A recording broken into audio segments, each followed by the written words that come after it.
Over the years, we've done quite a few farm tours, but we've never been to an RSPCA approved egg farm. So today, we're here at Rohde's Egg Farm. We're here about an hour north of Adelaide, near a place called Tarlee, and it's where my dad's side of the family, has been for a number of years. In 1957, they decided to venture out from doing cropping and sheep and get a few chickens for some eggs as a bit of a side hustle, and yeah, it's sort of grown since then, and here we are.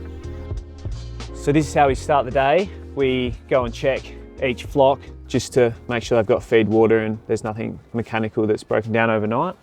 Yeah, it looks like they're pretty comfortable in here at the moment. It's nice and warm considering how cold it is outside. And so, like that one there where she's flapping and everything, that's them being like quite happy, like stretching their wings. Yeah, exactly. It's really important when they first get here to try and make them as comfortable as possible. The indoors is, for the way we do things, just as important as the outdoors, because this is where they do spend, as you said, a lot of time, and that's why it's the best of both worlds when they can then go out in the range, but then they know their feed and water and everything's here. So one of the things that is good about what we do here, I think, is we don't overstock our sheds, so therefore there's a lot of space in here. At times it doesn't look like it, but yeah, the regulations would mean that technically if we had the nest box space we could put a lot more in here, but then it's obviously, you're competing for everything and it's not as comfortable. And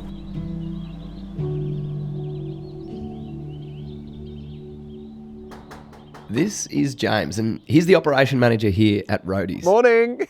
And it turns out he's got pretty good manners. So we just knock so the girls know that we're coming in, so they don't get too frightened and they get used to the sounds and know what's happening when they hear the tap of that tin. Part of our requirements for RSPCA is that we provide additional enrichment for the birds, and that can be in the form of CDs, or we have chains on the feeders as well. The CDs and chains give the birds the chance to play and express natural behaviours, reducing stress and keeping them mentally and physically healthy. I reckon I'll be able to get a job here soon. The indoor versus outdoor part, like how does it actually work for them? each day they open up the shutters on the side of the shed. That's all automated. They have all day to do whatever they please in the range areas, and they come and go a bit, and especially when they first come out in the morning, they love going for a look everywhere, and they sort of go back in for the middle part a little bit, and then about an hour before sunset, they're all out everywhere and they enjoy just frolicking. In Australia, the RSPCA Approved farming scheme sets out to improve the lives of farm animals. So what are the things that we're looking for to see that these hens are happy and healthy?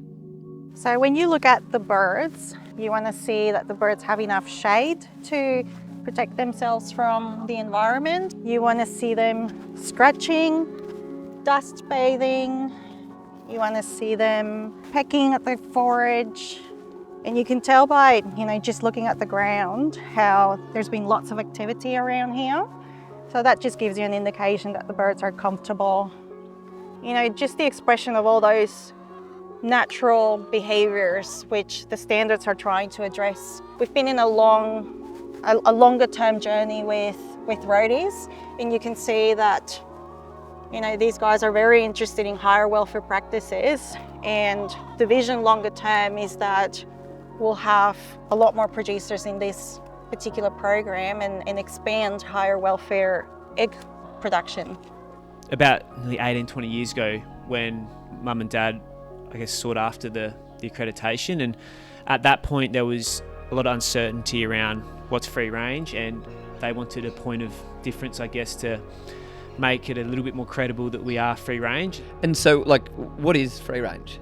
There's some finer details, but really it's access to outdoor areas, and that's no greater than 10,000 birds per hectare, which is a lot of birds in a space. We are at 1,500 birds per hectare here. If things go wrong, they can really impact, and feed, water, being comfortable, all contribute to egg production. It's just if everything's running smoothly and nothing's breaking down, or we've got no issues, it is quite simple, except those days rarely seem to happen.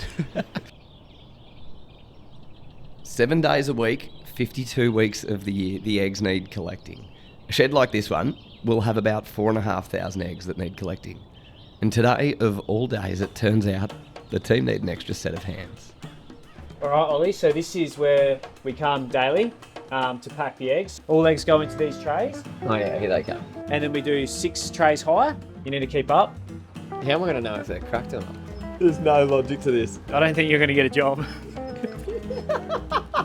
Doing them one at a time like you're doing them though is probably not the right way to do it. Normally you try and grab, 2 at a time or 3 at a time. Okay. Just do it like this. That's slower. We do try and put them points down, but you can throw them in however you like. One thing at a time. So we've probably packed, what's that, we've probably got about 4,500 more to pack. How long does it take someone to pack up a shed? With both of us here, take 20 minutes. 20 minutes? Maybe a bit longer today. The grading team are going to complain. Well, someone hasn't packed these eggs right. I've done 720 and you're getting there. Martin didn't quite say it, but I reckon I've probably proved myself as very slow and steady. It's now time to let the packing team see my handiwork and get these eggs customer ready. So the eggs get delivered here and then they'll work their way through the room. As you can see, we've caught up with our grading, which is good. So this is our new grading facility that we commissioned only last week. The eggs that you packed will end up here, and then from there, they're put onto this conveyor and goes through this part where it destacks them. This is insane. Kelly is the boss on the floor, and only 2 weeks into using this new grading machine, she's willing to give me the keys. Ah. So you sort of, and then you've got to use your muscle to lift it up. And then now press the button. And then pull it out. Pull it, pull it out quickly. That's it, you're good, down. Oh, I thought I was about to. You're gonna. Okay, yeah, right. Yeah. We'll leave it to Kelly. Then it turns the corner here and goes into this washing area. So every egg is washed, sanitized, and then at this point, if there's a cracked egg that's leaking, it gets taken out, which is all automatic. There's 2 dryers in there, 2 blowers to dry the eggs. Then around this corner, they're weighed, and then they're allocated, I guess, a lane from depending on their weight, and then they're put automatically into a pack or tray of eggs and go up here, put into a box, onto a pallet, ready to go. Purely this machine at full capacity can run at 60,000 eggs an hour. And just like that, the eggs are packed, loaded and ready to be delivered to restaurants and supermarket shelves right across southern Australia. So, Martin, I think if I was to try and describe your business in 2 words, I'd say it's simple complexity. What looks very surface level in terms of eggs on a shelf, there's actually so much that goes on behind the scenes.